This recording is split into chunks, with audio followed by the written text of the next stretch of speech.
Bonjour à tous, je m'appelle Clément Fournier, je suis rédacteur en chef d'un média qui s'appelle IRSE.net et qui est spécialisé sur l'analyse de tous les phénomènes liés au développement durable et aux transitions. Je vais animer cette table ronde aujourd'hui sur un thème qui est particulièrement d'actualité, qui est la transition bas carbone. On en a beaucoup parlé ces derniers jours, puisqu'on voit que de plus en plus d'acteurs, notamment des jeunes, interpellent les gouvernements sur la question de la transition bas carbone, de la réduction des émissions de gaz à effet de serre et de la lutte contre le changement climatique.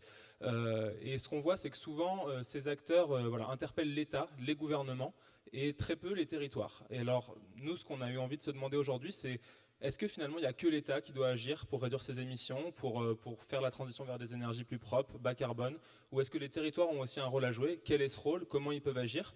Et pour ça, je vous présente aujourd'hui notre panel, enfin je vais les laisser se présenter exactement. Natacha, si vous voulez commencer, expliquer un peu qui vous êtes, quel acteur du territoire vous représentez, et on pourra commencer ensuite.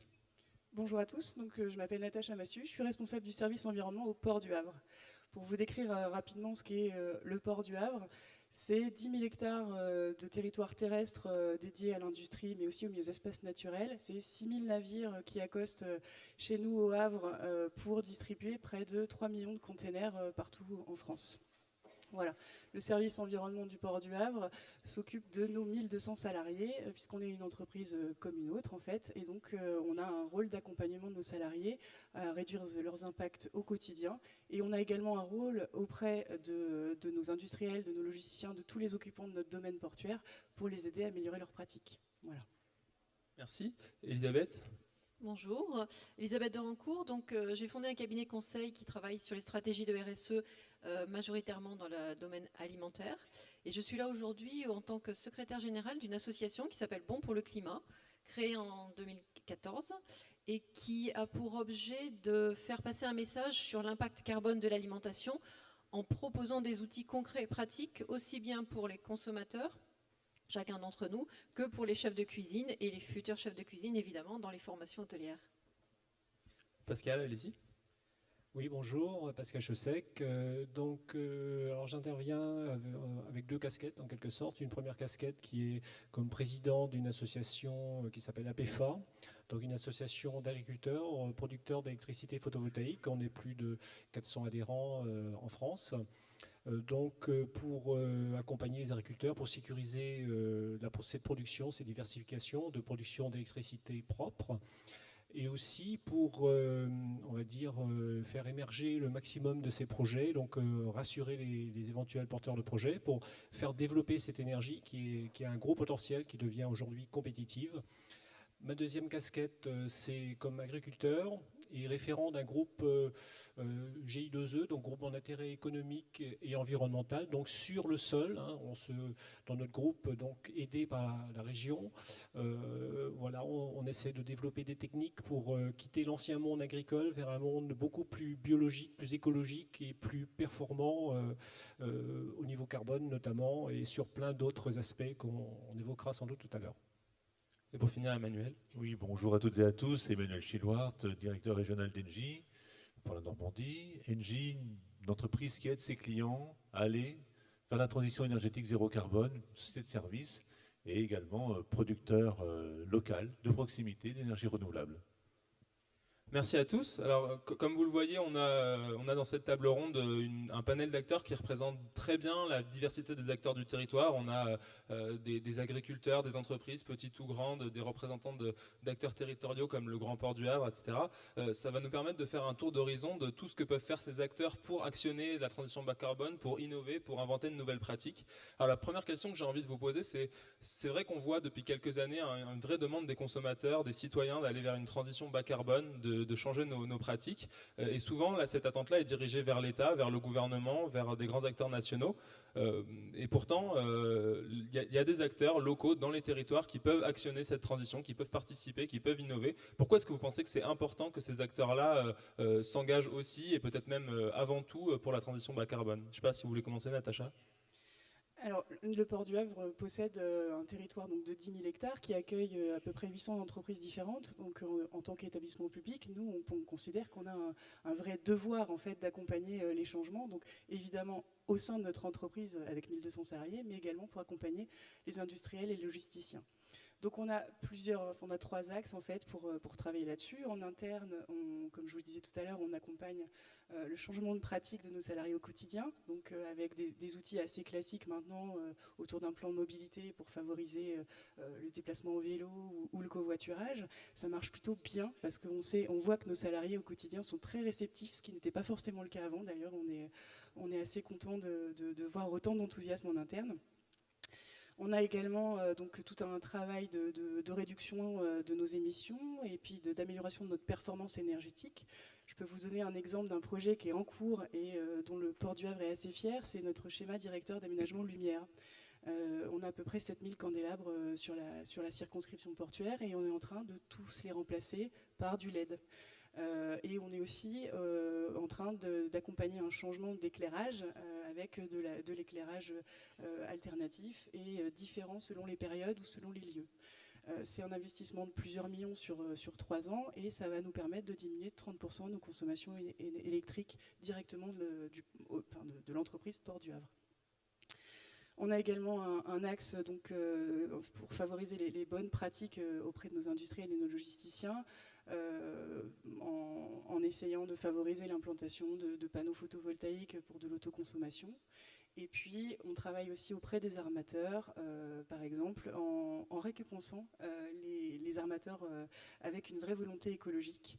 Ceux qui s'engagent à changer de motorisation, ceux qui s'engagent à opter pour une motorisation moins émettrice et plus économique, sont récompensés avec une petite ristourne, si je peux dire, de nos droits de port. Et donc, des armateurs qui, au départ, étaient réceptifs, mais sans plus un changement de motorisation, deviennent de plus en plus motivés pour moins émettre. Voilà. Et tout ça, c'est des actions que vous pouvez mettre en place parce que vous êtes un acteur ancré dans le territoire et que d'autres acteurs plus nationaux n'auraient pas pu faire à votre place. Alors, on connaît bien nos clients, on connaît bien les partenaires locaux. On est ancré sur le territoire, comme je le dis, on est propriétaire foncier. Donc, on a un vrai rôle, en fait, d'animateur, de facilitateur, de coordinateur de toutes ces questions environnementales et en particulier énergétiques. Merci. Quelqu'un veut réagir sur cette question? Pourquoi les acteurs du territoire doivent s'engager dans la transition énergétique? Pourquoi ils sont un maillon essentiel de cette transition? Je ne sais pas, Pascal, peut-être, vous qui êtes au plus près du terrain en tant qu'agriculteur? Oui, c'est vrai, pour être près du terrain, pour un agriculteur, ça parle. Et je dirais aussi que comme agriculteur, on est, par rapport au territoire, savoir qu'on représente à peu près 65%, on est acteur sur 65% du territoire. Alors, c'est quand même pas rien. Et c'est vrai qu'on est au carrefour d'un tas de problématiques, enfin que je dis problématiques, que je devrais dire plutôt des responsabilités, en tant que produire des biens alimentaires, la qualité de l'eau, la qualité de l'air, et aussi donc l'énergie. Parlez bien dans le micro parce qu'on vous entend pas très bien. Pardon, on n'entend pas bien. D'accord. Oui, donc on a beaucoup de responsabilités en fait, puisqu'on agit sur en gros 65% du territoire, notamment d'abord pour notre première mission qui est de produire des biens alimentaires. Et tout le reste, le paysage, la biodiversité, la qualité de l'eau, etc. Donc c'est beaucoup de choses, c'est beaucoup de charge mentale, je dirais, globalement, et aussi de plus en plus de production d'énergie. Si je peux juste ouvrir une parenthèse sur la production d'énergie, c'est vrai que nous, donc, on fait du photovoltaïque. Pourquoi? C'est, je dirais, d'autant plus légitime que les agriculteurs puissent faire cette énergie sur des territoires. Eh bien parce que d'abord on dispose des toitures pour nos bâtiments d'élevage ou autres de stockage, donc on n'occupe pas le terrain supplémentaire donc pour produire cette énergie nécessaire pour notre territoire. Et alors ce qui arrive aujourd'hui, puisque le photovoltaïque reste encore, je dirais, très minoritaire en France, ça représente 2,3% de la production d'électricité, mais ça monte quand même de manière très forte, même si on est en retard par rapport à la PPE, par rapport aux objectifs de la PPE. Donc on va peut-être pouvoir le compenser rapidement avec des gros énergéticiens qui feront peut-être des grosses centrales solaires au sol. Donc nous on milite surtout sur du solaire de toiture, et aussi ce qui développe fortement c'est l'autoconsommation, puisque à la fois l'autoconsommation individuelle pour nous déjà, pour avoir un coût de revient plus faible de notre électricité, globalement je simplifie, mais on est à peu près à 7 centimes, sachant que le photovoltaïque c'est plus efficace au sud qu'au nord. Hein. Il y a un delta de 40% quasiment avec la même installation entre Le Havre et Nice, hein, si je dois comparer. Donc ça me coûtera moins cher à Nice. Mais 7 centimes un coût du kilowattheure, ça fait que ça devient intéressant que je le produise moi-même. Et ce qui va se développer, et nous on travaille beaucoup là-dessus, c'est aussi, on en a parlé un petit peu tout à l'heure, l'autoconsommation collective, c'est-à-dire que voilà, il faut qu'on lève des freins d'ordre administratif avec Enedis, etc. Mais voilà, c'est en cours, hein, j'espère réussir à faire des choses intéressantes pour pouvoir aussi approvisionner nos voisins en circuit court d'électrons verts. Voilà. D'accord. Puisqu'on est sur l'énergie, sur cette question de décentraliser les pratiques, d'aller faire agir les territoires et de construire avec les territoires, peut-être que Engie, vu que vous êtes un groupe à la fois national et implanté dans les territoires, vous avez une vue d'ensemble sur ces questions. Pourquoi c'est important que les territoires s'engagent dans cette transition ? Alors, c'est important que les territoires soient dans la transition énergétique zéro carbone, parce qu'il faut qu'ils s'approprient les projets. Et nous, chez Engie, on est plutôt les fervents défenseurs d'une décentralisation de la production énergétique en fonction du besoin. Et on n'a pas les mêmes besoins au Havre, à Mulhouse ou à Brest. Première chose. On n'a pas non plus les mêmes moyens. Qu'est-ce qu'on a comme déchets ? On parlait méthanisation tout à l'heure. Qu'est-ce qu'on a comme espace, emprise pour installer du photovoltaïque ? Donc nous, aujourd'hui, notre vision, elle est clairement d'aller vers le zéro carbone et la proximité de la production au regard du besoin du client. Et ça, c'est pas trop dans la tradition des réflexions sur la transition en France, puisqu'on a souvent cette idée que tout doit être bien centralisé. On fait des grandes centrales qui produisent pour des territoires très larges, on fait des grandes PPE nationales. Comment on peut vraiment impliquer les territoires dans cette logique-là ? Alors, ça s'appelle inverser un modèle. Donc ça fait mal à personne et ça marche plutôt pas mal. 2, comment on peut impliquer les territoires ? C'est sur le financement participatif public et privé. Et ça permet également de montrer à tout un chacun qu'on peut investir aujourd'hui et demain dans des outils de production d'énergie renouvelable, de proximité, que ça rapporte financièrement et que ça a du sens. Et que finalement, on peut à la fois être investisseur et client.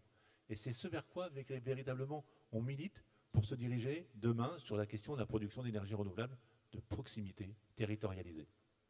Merci beaucoup. Elisabeth, toujours sur cette question de l'implication des territoires, vous qui travaillez sur l'alimentation, on a déjà parlé d'énergie, c'est aussi une problématique de décentraliser un peu tout ça, d'avoir une approche territoriale avec des acteurs locaux ? Parfaitement. Moi, j'ai envie d'aborder le territoire. Vous parliez de l'État tout à l'heure, on a parlé d'un certain nombre d'acteurs locaux. Moi, j'ai envie de rappeler quand même que le territoire, c'est chacun d'entre nous, c'est aussi des citoyens, c'est des hommes, des femmes, c'est des électeurs. Ça compte dans le pouvoir donné à un certain nombre d'organismes territoriaux qui vont pouvoir agir. Mais le citoyen, c'est aussi un consommateur. Pour moi, c'est quelque chose d'extrêmement important, surtout quand on prend le prisme qui m'occupe aujourd'hui, qui est l'alimentation. Vous avez tous en tête que l'alimentation, ça représente quand même un tiers de nos émissions de gaz à effet de serre. Donc il va falloir quand même le réduire, cet impact. On a, le WWF a chiffré en 2018, avec Eco2 Initiative, un cabinet conseil qui est aussi notre partenaire chez Bon pour le climat, la possibilité justement de diminuer cet impact, ce tiers des émissions de gaz à effet de serre. Comment le diminuer ? Alors à horizon assez large, en disant que rien ne se fait du jour au lendemain, de toute façon, parce qu'il va falloir travailler sur des habitudes de consommation, des habitudes de production. Donc l'horizon de leur étude, c'est 2050. Mais ils ont chiffré ça de manière tout à fait scientifique et posée, et ils arrivent au constat qu'on pourrait le diminuer de 60%, cet impact. Comment ? Alors comment ? C'est pour les 2 tiers, en changeant tout simplement les habitudes alimentaires des consommateurs, de vous, de moi-même. Et l'autre tiers, c'est sur les modes de production agricole, ce qui est effectivement aussi un enjeu extrêmement important. Et c'est possible de changer les habitudes alimentaires. C'est pour ça que des associations comme la nôtre, on agit pour donner des outils, donner un certain nombre de références simples, parce que le carbone, c'est quand même quelque chose de compliqué. Mais on peut effectivement agir à plus d'un niveau sans modifier radicalement. Il n'est pas question de passer tout le monde à des régimes véganes ou ce genre de choses, mais sur un certain nombre de sujets, on peut de manière tout à fait conséquente modifier l'impact de son alimentation. Dans le mode de consommation, c'est-à-dire où est-ce qu'on va l'acheter, en circuit court, en GMS, auprès des agriculteurs en circuit très très court. Et aussi, qu'est-ce qu'on consomme en fait ? Est-ce qu'on va... Alors les principaux éléments sur lesquels on peut jouer pour diminuer l'impact de son assiette, concrètement, c'est quoi ? C'est... Même le GIEC nous l'a dit, hein, on a même eu un rapport spécial là, cet été, qui est un grand événement dans notre secteur d'activité. L'idée, c'est de diminuer la proportion de protéines animales, puisqu'on sait que c'est le plus impactant. Encore une fois, il n'est pas question de la réduire à néant, au contraire, on en a besoin, je pense que vous aurez peut-être l'occasion d'en parler. Et donc de diminuer les protéines animales, de revenir sur des productions locales, et là l'impact du territoire il est majeur, et évidemment de rester aussi sur des productions de saison, si on veut éviter d'avoir un recours à une agriculture qui va avoir un recours intensif à l'énergie. Parce que même si on produit du photovoltaïque, c'est mieux de se passer de serre avec des produits de saison. On a des produits de bon goût, de qualité organoleptique extraordinaire, nutritionnellement parfait. On se fait plaisir et on consomme moins d'énergie. Donc il y a vraiment des pistes importantes à travailler pour réduire de manière conséquente son impact. Si vous voulez regarder ça de manière très concrète, chiffrée, vous pouvez aller sur notre site web, il y a un éco-calculateur qui permet sur une recette toute simple, je prends un exemple classique, le bœuf carotte. Le lapsus c'est là, c'est pas les carottes coupables du carbone, c'est le bœuf, désolé. Comment, en diminuant simplement de quelques grammes, c'est-à-dire qu'en passant la proportion de 150 grammes de bœuf à 120 grammes, comment on peut diminuer de presque 20% l'impact de cette assiette? C'est quand même énorme. Une assiette, d'accord, mais voilà. Et alors, pour revenir au territoire, globalement, les citoyens seuls ont un rôle à jouer en tant que consommateurs, mais on peut les fédérer. Je pense qu'on aura peut-être l'occasion de revenir un peu sur les outils, sur les moyens d'accélérer. Je pense notamment aux plans alimentaires territoriaux, qui sont un des outils, on en reparlera peut-être plus tard. Oui, c'était une des questions que je me posais. En fait, on a l'impression quand on vous écoute qu'il y a plein de choses à faire dans l'alimentation, dans l'énergie, dans les transports, mais qu'en même temps tout ça c'est un peu lié. Par exemple, une assiette, il a fallu produire les aliments, peut-être dans des exploitations agricoles qui utilisent de l'énergie, ensuite la transporter, peut-être par bateau qui arrive dans des ports, je sais pas. Donc du coup, comment on fait quel levier on a pour actionner cette transition dans tous ces domaines en même temps? Comment on fait pour agir en fait concrètement? Je sais pas si vous avez des pistes là-dessus. Peut-être juste lancer une ou deux pistes, simplement des pistes d'éducation, de sensibilisation. C'est ce que le rôle des associations, effectivement, il est là. Peut-être que l'éducation nationale a aussi à réinjecter un petit peu de savoir en la matière. Et puis, c'est le pouvoir de chacun aussi d'agir par son pouvoir de consommation, tout simplement, même si on sait qu'effectivement, ça va aussi dans le bon sens économiquement, puisqu'une assiette à plus bas carbone, souvent, elle coûte moins cher. Voilà, donc le pouvoir économique, il est extrêmement important. L'éducation. Pascal, peut-être vous avez une idée là-dessus, parce que je sais que vous travaillez à la fois sur la dimension énergétique et la dimension production agricole. Comment on fait coordonner les deux? Alors, je vais essayer d'être très concis. Notre modèle agricole aujourd'hui, je dirais conventionnel globalement, puisqu'on est quand même une très large majorité d'agriculteurs, est encore dans un modèle conventionnel, je vais dire, d'après-guerre, c'est-à-dire basé sur le triptyque pétrole, chimie, mécanisation. Un dénominateur commun, c'est le pétrole. Et aujourd'hui, donc, c'est la démarche qu'on entreprend dans le cadre du GIE2E dont je parlais, où le cœur de ça, c'est l'agroécologie. L'agroécologie. Alors, quand je suis producteur d'énergie photovoltaïque, c'est le soleil qui fait ça, mais je suis aussi, en tant qu'agriculteur, je dirais, producteur de biomasse, créateur de biomasse. La biomasse, c'est du carbone. C'est du carbone, que ce soit du blé, que ce soit de l'herbe, que ce soit du bois, c'est de l'énergie potentiellement.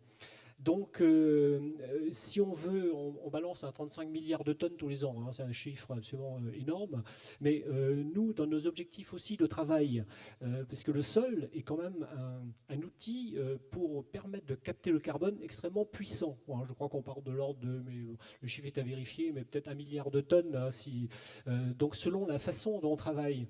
Alors, dans notre groupe, alors juste pour citer deux exemples rapidement, ce qu'on va faire, alors on abandonne par exemple la charrue, qui est une catastrophe écologique, entre parenthèses, même si c'est effectivement un vieil outil. Quand vous dites la charrue, c'est mécanisé aujourd'hui, on parle pas de la charrue. Oui, on remue la terre, c'est-à-dire que moi j'ai connu 4 ans, parce que dans notre groupe, en fait, on s'appuie sur l'expertise, la quintessence d'expérience de certains agriculteurs qui travaillent depuis 10 ans, 15 ans, dans des techniques, par exemple, semi-directes, agriculture de conservation, mélange d'espèces.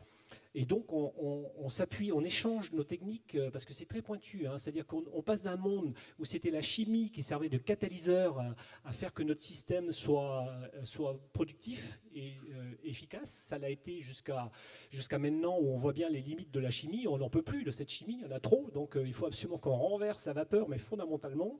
Et dans nos systèmes à nous, agricoles, où on est, l'agriculture globalement en voie de paupérisation, j'ai pas peur de le dire, dépendance au pétrole notamment, et appauvrissement. Hein, c'est une tendance lourde et qui est gravissime. Et il faut absolument qu'on inverse les choses. Et la biologie, justement, ce qu'on commence à faire, commence à travailler sur nos exploitations et on voit des résultats qui sont spectaculaires, j'ai pas peur de le dire, hein, même s'il nous reste à régler, parce que c'est compliqué. Hein.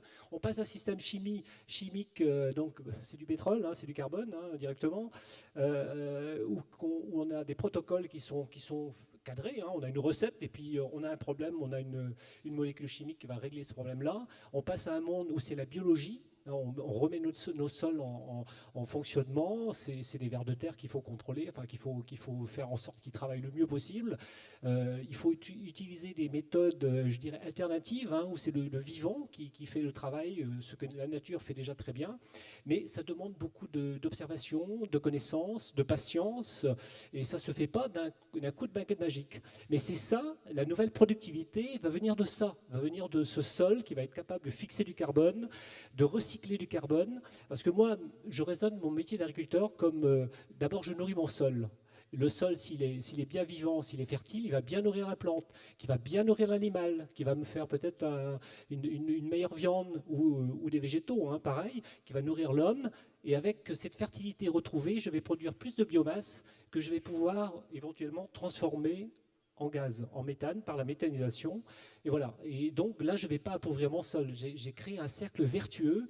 Et là, je n'ai pas le temps, évidemment, de vous en parler, mais on crée plein de petits bénéfices à côté qui font que, voilà, on a un système global qui est vraiment, qui tend à être vertueux. On n'a que des avantages, moins de chimie, le moins de chimie possible. Et on laisse la nature faire son travail. Et on l'accompagne, évidemment, mais il faut de la compétence. Et j'ai pas peur de dire qu'il faudrait presque un plan Marshall de la compétence, des connaissances, du partage de connaissances, pour faire en sorte que cette ferme France prospère dans cette direction-là. Et ça, vous attendez des acteurs comme la région Vous attendez des acteurs des territoires comme la région ou d'autres acteurs qui poussent ce type de plan, qui soient plus actifs peut-être? On parlait des plans alimentaires. Le plan alimentaire territorial, c'est un outil qui a été mis en place, proposé par le ministère de l'Agriculture dans le cadre de la loi sur l'agriculture, qui permet logiquement de cadrer une demande venant des consommateurs avec le besoin des agriculteurs, le besoin des énergéticiens, des transporteurs, à une échelle vraiment purement locale. Elle n'a pas été définie, on n'a jamais dit que c'était un maire qui devait s'emparer du PAT, ça peut être n'importe quel acteur du territoire. Mais c'est un outil et le cadre. Natacha, vous lirez. Ouais, je suis d'accord avec tout ce que vous dites. En fait, nous, on sent vraiment quelque chose qui se passe au niveau du territoire. Les acteurs économiques veulent vraiment que ça change à tous les niveaux. On voit les industriels qui s'implantent chez nous, qui réclament plus d'énergie décarbonée, qui nous demandent d'être beaucoup plus actifs dans la recherche d'énergie alternative. On voit les transporteurs routiers qui s'organisent autour de groupes, justement, pour proposer des carburants comme du biogaz ou du GNV. On voit, comme je vous disais tout à l'heure, les armateurs qui proposent des bateaux moins émissifs. Et de même, en fait, les acteurs locaux ont envie de travailler ensemble de plus en plus. Par exemple, au port du Havre, on a un réseau de chaleur qui existe depuis maintenant 40 ans, et là, qui partage la chaleur fatale d'une industrie en particulier, et qui la redistribue auprès de 5 industriels. Et ça existe depuis 40 ans. Et ben en fait, cette initiative, elle intéresse beaucoup les gens maintenant, et tout le monde veut se connecter à ce réseau de chaleur fatale d'eux-mêmes, en fait, volontairement. C'est-à-dire que les industriels et les acteurs économiques veulent décarboner leur activité vraiment de façon active. Emmanuel, vous aviez aussi ce genre de constat. Je crois que vous faites de la méthanisation avec Volvé, je crois, sur le territoire de la Normandie. C'est des actions aussi que vous voyez, que les acteurs ont envie d'aller vers ces nouveaux modèles bas carbone? Alors, les acteurs aujourd'hui ont surtout envie de partager leurs compétences, leurs besoins, leurs envies, et également de travailler ensemble. Parce qu'on en parlait tout à l'heure, comment on pourrait peut-être, il y a un besoin, Pascal Chaussec me dit, voilà, tiens, j'ai un projet de méthanisation, est-ce que vous pouvez nous aider? On va essayer de le faire. Parce que territorialement, on est plusieurs et on a envie d'aller plus loin. Mais comment derrière aussi, on doit se poser la question, c'est comment, dans notre propre activité, on doit déjà diminuer notre production de carbone et aller vers le zéro carbone. Nous, on a déjà, en 3 ans, diminué de 50% notre émission de carbone dans le monde. Alors, par décession, effectivement, et on revient sur votre question, faisant l'acquisition d'entreprises qui travaillent dans la production d'énergie renouvelable. On a fait ce choix stratégique mondial, qui est important, et qui se répercute à l'échelle locale et de proximité, puisque l'entreprise est basée à Rouen et Rennes. Et les projets sont en Bretagne et en Normandie, avec des agriculteurs et des industriels qui nous confient du déchet pour le valoriser. Donc on est bien dans une boucle locale et une boucle vertueuse, comme Pascal Chaussec le disait tout à l'heure. C'est ça le plus important, c'est en avoir la motivation, se donner les moyens de le faire et travailler ensemble. Parce qu'au début, il y a un producteur et à la fin, il y a un consommateur. Et comme au milieu, tous les acteurs et tous les partenaires que nous pouvons être jouent la même partition pour aller dans cette direction du bas carbone. D'accord, mais alors là, allez-y, du coup, avant. Non, je voulais juste compléter sur l'aspect méthanisation, un sujet qui me tient à cœur, parce qu'on est au cœur de l'économie circulaire et territoriale, c'est la gestion du biodéchet. Vous parliez de biodéchets venant de l'agriculture, mais il y a aussi évidemment tous ceux qui viennent de la restauration et des foyers. Donc on attend l'horizon le plus tard possible. Beaucoup de collectivités locales repoussent l'échéance parce que c'est compliqué. Mais comment on va collecter tous ces biodéchets pour faire en sorte que ça redevienne de l'énergie ou des intrants propres? Juste en innovation, mais en innovation de comportement, vous avez une petite entreprise havraise qui existe, qui collecte les déchets des restaurateurs pour les méthaniser. Et des entreprises également. Et Si des vous parlez entreprises, merci. Donc, on n'est pas dans l'innovation technologique, mais on est dans l'innovation de comportement et dans l'innovation sociale. Et c'est le plus important, et parce elles ont réussi à faire adhérer des restaurateurs. Et ça, c'est génial. D'accord, mais alors pardonnez-moi, je vais poser une question qui est peut-être un petit peu poil à gratter, mais vous me dites là qu'il y a beaucoup d'innovation, beaucoup d'envie de travailler ensemble, beaucoup d'envie d'aller vers le positif, et pourtant on a l'impression que les choses n'avancent pas très vite. On a beaucoup parlé cette année encore de la pollution des cargos, de la lenteur de la transition énergétique. On n'est qu'à 1% de biogaz sur le mix énergétique national. Sur l'alimentation, mettre un repas végétarien dans les cantines, ça demande des trésors d'imagination pour se déployer, donc on n'a pas l'impression que les choses avancent très vite. Qu'est-ce que vous pensez qui bloque? Pourquoi les acteurs ne s'engagent pas plus vite, plus fort? 2 dates. Autoconsommation et de photovoltaïque, de mémoire, c'est juin 2017. Donc c'est 2 ans. C'est rien. Injection dans le réseau de biométhane dans le réseau de gaz naturel, c'est novembre 2011. 8 ans. C'est rien. Donc on est au début d'une histoire. Effectivement, on est toutes et tous impatients. Maintenant, globalement, tout le monde est d'accord sur le principe. Maintenant, il faut y aller. Et donc vous avez là, notamment sur le port du Havre, un projet d'investissement d'avenir qui a été décidé, qui s'appelle Smart Port City, où il y aura de la production d'énergie renouvelable à grande échelle.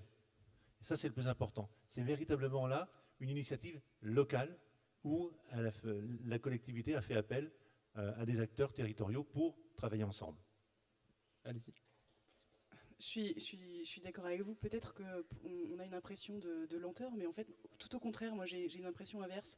C'est que c'est quand même des gros projets avec des gros investissements et je trouve que ça va assez vite. Un projet de chaleur fatale qui sort en 5 ans, je trouve que c'est rapide finalement au regard des investissements qui sont de plusieurs millions et des organisations à prévoir avec la collectivité locale et les industriels. Mais comment ça se fait qu'on arrive à cette accélération que maintenant? Ça fait quand même 40 ans qu'on parle de la transition bas carbone. Enfin, est-ce qu'il n'y a pas, vous disiez que les lois sur ces sujets-là étaient très récentes. Est-ce qu'il n'y a pas un problème de lenteur dans la réglementation qui bloque du coup les dynamiques des territoires? Il n'y a pas qu'une lenteur de réglementation, il y a également un modèle économique. Aujourd'hui, vous avez, pour reprendre la question du solaire, des panneaux solaires qui coûtent 10 fois moins cher qu'il y a 20 ans.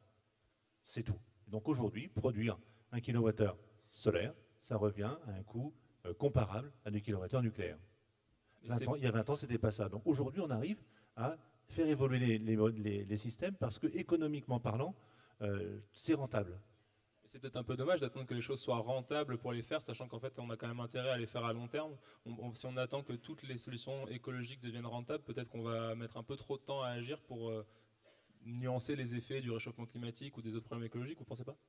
Quand on s'adresse à des acteurs économiques, on ne peut pas leur demander de ne pas être rentable. Donc tout ce qui est porté par les acteurs économiques, les industries, doivent être rentables. Après, tout ce qui demande des investissements autres doivent être portés par la collectivité, où là, on a peut-être moins besoin de se poser la question de la rentabilité, et encore, ça se discute. Et du coup, vous pensez que les collectivités vont assez loin dans ce soutien à ces projets-là? Oui, on avance. On avance. Les projets d'investissement d'avenir et de territoires d'innovation de grande ambition dont je parlais tout à l'heure, Smart Port City, c'est réellement la concrétisation d'une réflexion portée par les pouvoirs publics et à l'aide des entreprises. Donc maintenant, il n'y a plus qu'à faire. Donc on avance, ça s'accélère, on peut être impatient, mais il faut y aller. Moi, Elisabeth ? je pense qu'il faudrait quand même un petit peu plus d'impatience, manifester un peu plus d'impatience, même si on sait qu'il y a aussi une question de comportement et de changement humain qui est long, mais côté initiative, je parlais des plans alimentaires territoriaux, il y a une ambition extraordinaire qui est d'en avoir 500 à l'horizon 2020, qui vient de sortir des États généraux de l'alimentation. Aujourd'hui, on en a une douzaine en France qui sont labellisés. Qu'est-ce qui empêche qu'à des échelles locales, on réunisse la somme des besoins et la somme des producteurs, que ce soit d'énergie, que ce soit de produits agricoles, les distributeurs, pour faire en sorte que ça marche. Enfin, je pense qu'il y a des initiatives qui doivent quelque part venir quand même d'acteurs territoriaux, locaux, départementaux. On a entre les mains un pouvoir, nous par contre électeurs, c'est qu'on a un calendrier électoral qui devrait nous aider un peu, donc je pense que cette impatience, il faut quand même la montrer. Enfin, voilà, moi je me dois de la mettre en lumière quand même. Et Pascal, vous, dans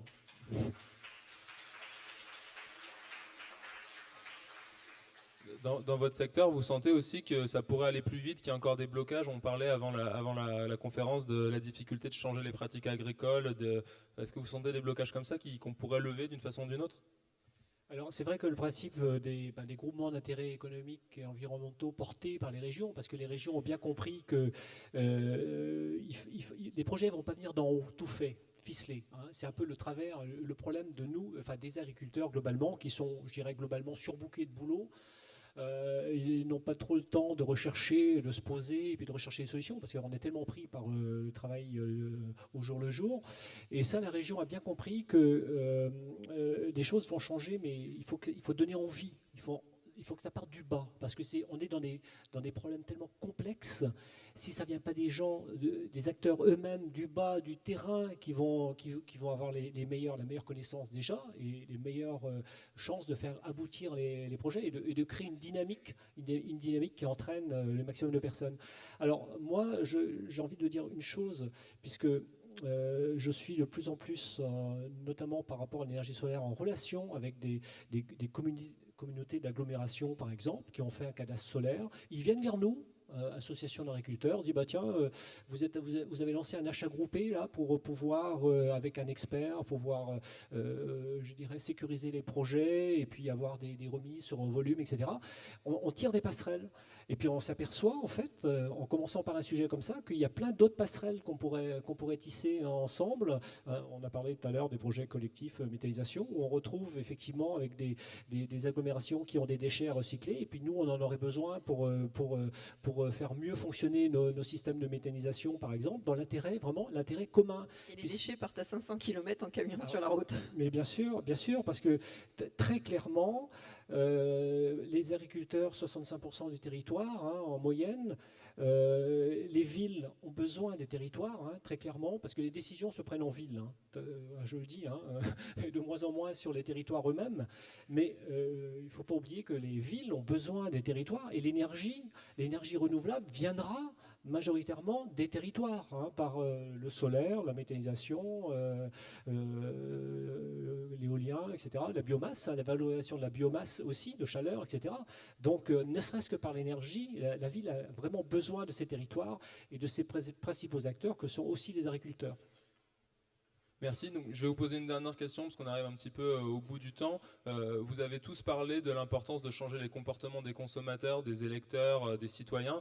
Comment est-ce qu'on peut faire en tant que citoyen, comment moi je peux faire pour demain aider à cette transition, faire qu'elle aille plus vite, soutenir mon territoire pour qu'il porte des projets de plus en plus innovants sur les transitions bas carbone? Est-ce que vous avez des pistes, des choses que vous attendez? C'est super simple. Tant mieux. Voilà. J'ai déjà donné la solution, c'est super simple. Non, déjà, changez également, regardez comment vous pouvez trouver une énergie renouvelable à acheter quand vous êtes client, première chose. Deuxième chose, c'est utiliser les transports en commun. Après, c'est ou le covoiturage, ou l'autopartage, ou le vélo. Et après, c'est réfléchir en permanence dans votre comportement à l'achat que vous faites. Est-il très carboné ou peu carboné? Alors évidemment, ça prend du temps, il faut réfléchir, ouais, je suis désolé, mais ça marche. Ça marche. Quand vous achetez des fruits, vérifiez qu'ils viennent de votre région ou de la région d'à côté. C'est pas bien compliqué, mais ça marche, c'est sympa et ça fait travailler les agriculteurs. Tu vas avoir du travail. Derrière, c'est comment également vous vous nourrissez différemment. Donc, c'est pas dur, il faut juste y prendre un peu de temps, y faire attention, mais on arrive à le faire très facilement parce qu'aujourd'hui, avec le digital, tout est à proximité du doigt. Au niveau alimentaire, vous avez des pistes à nous conseiller pour transformer nos modèles de consommation? On revient toujours dans le mode de consommation. Effectivement, qu'est-ce qu'on va mettre dans son assiette, comment on l'achète, et puis aussi ce que j'ai pas évoqué tout à l'heure, évidemment, c'est comment on évite de gaspiller par un modèle de surconsommation qui nous a été inculqué par des modèles marketing, voilà, qui ont eu un temps, qui ont eu leur place dans notre économie, mais qui aujourd'hui, voilà, ne sont plus à l'ordre du jour. Le gaspillage alimentaire, à lui tout seul aussi, c'est un quart de gaz à effet de serre. Ça, à l'échelle planétaire, ça représente un tiers de l'alimentation produite qui est mise à la poubelle. Donc, c'est juste J'avais lu que si le gaspillage alimentaire était un pays, il serait le 7e émetteur mondial de gaz à effet de serre, juste J'ai derrière plus le le top. chiffre exact, je crois que c'est même plus que ça. Plus. C'est même plus élevé que ça. C'est même plus élevé que ça. Alors que le gaspillage alimentaire, c'est relativement simple quand on réfléchit un petit peu à son besoin avant d'aller acheter. Quand on va acheter des produits en proximité, si possible en circuit très court, on a des produits de meilleure qualité qui vont mieux se garder. On va avoir le conseil parfois du maraîcher qui a produit lui-même, qui va vous dire comment cuisiner et comment garder le produit. On va mieux se nourrir. On va éviter des problèmes induits de santé derrière tout ça. Et puis on sera pas amené à gâcher. Ce qu'on a cuisiné, on n'a pas envie de le jeter. Ce qu'on a préparé soi-même, ce qu'on a partagé. Alors il y a aussi, mais ça pourrait faire l'objet d'une table ronde en soi, c'est le mode alimentaire. On a perdu aujourd'hui un certain nombre de réflexes qui pourtant caractérisaient la culture française, c'est-à-dire le moment du repas partagé, du repas préparé, qui est déjà un moment de partage, et du moment de repas partagé, je ne dis même pas en famille, mais partagé. À partir du moment où on est à plusieurs, on ne va pas laisser quelque chose dans son assiette, on va prendre un certain temps pour manger, un certain partage, on va redonner de la valeur à l'alimentation. Et je crois que ça c'est un point important qu'on n'a pas évoqué, on a parlé d'économie, mais la valeur de l'alimentation, la valeur de tous les produits, et de manière induite, tout ce qui a permis de créer de l'alimentation, c'est-à-dire aussi bien de l'énergie, du transport, y redonner du sens et de la valeur. À partir du moment où on a ça en tête et où on essaie de diffuser cette culture, on gaspille moins, on consomme mieux, je pense. Natacha, vous allez bien d'accord. L'entreprise aussi a un rôle à jouer quand on croit à des valeurs, quand une entreprise a des valeurs, elle peut sensibiliser ses salariés. On s'est fixé l'objectif d'être neutre en carbone en 2040 ou plus tard. Si on peut le faire avant, c'est bien. Et on agit sur vraiment tous les sujets et ce qui nous paraît le plus efficace en ce moment, c'est moins jeter et mieux jeter. Et donc on a mis en place une vraie campagne de sensibilisation auprès de nos salariés pour qu'ils ne jettent pas forcément quelque chose dont ils n'ont plus l'utilité, mais qu'ils la donnent à leurs collègues. Donc on a mis en place une ressourcerie interne qui s'appelle Troc tes trucs, pour l'anecdote. Et c'est ces petits détails qui sensibilisent le salarié à moins jeter et à mieux acheter qui nous paraît aussi important. Pascal, peut-être pour conclure, un mot sur cette idée de sensibiliser les citoyens, les faire participer aux dynamiques des territoires, si vous avez quelque chose à nous dire sur ce sujet. Notre monde rural est vraiment aujourd'hui, je dirais, désemparé, recherche de sens, si on en parle beaucoup, hein, et ça, la transition écologique et énergétique est un formidable moyen de redonner du sens, mais alors puissance 10 à notre métier, puisqu'on est au carrefour d'un tas de responsabilités pour les citoyens, les consommateurs, la nature en général. Il y a pas, donc il faut qu'on travaille cet aspect-là, qu'on s'y mette. On a commencé à faire le travail. C'est un sacré travail en profondeur, systémique. Et on a plein de services à rendre à vous tous. Et c'est nous qui sommes, on est quand même les mieux placés pour ça. On a beaucoup d'efforts à faire, c'est très clair, mais c'est un enjeu fantastique, un défi formidable à relever. Et au bout du bout, c'est servir effectivement d'une alimentation de grande qualité, avec la culture qui va avec tout le sens qu'on peut y donner. Et c'est vraiment bon pour le pays globalement, il ne faut pas l'oublier. Je voulais juste ajouter une petite chose par rapport à tout ce que vous faites, tout ce que font d'autres acteurs, c'est aussi le faire savoir, faire comprendre ce qu'on fait et ce qu'on fait de bien déjà à l'échelle de territoire.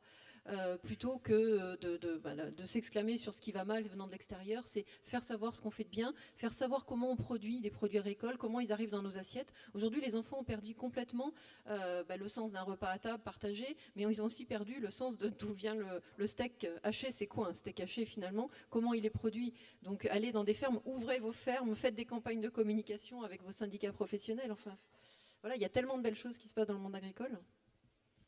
Merci beaucoup. Alors, on arrive à la fin de cette table ronde. Je voudrais remercier nos intervenants du jour. Alors, vous l'avez compris, on a tous un rôle à jouer dans cette transition bas carbone dans les territoires. Donc, en tant que salarié, en tant que citoyen, en tant que consommateur, engagez-vous vous aussi et soutenez ces démarches et contribuez à la transition bas carbone. Merci. Merci.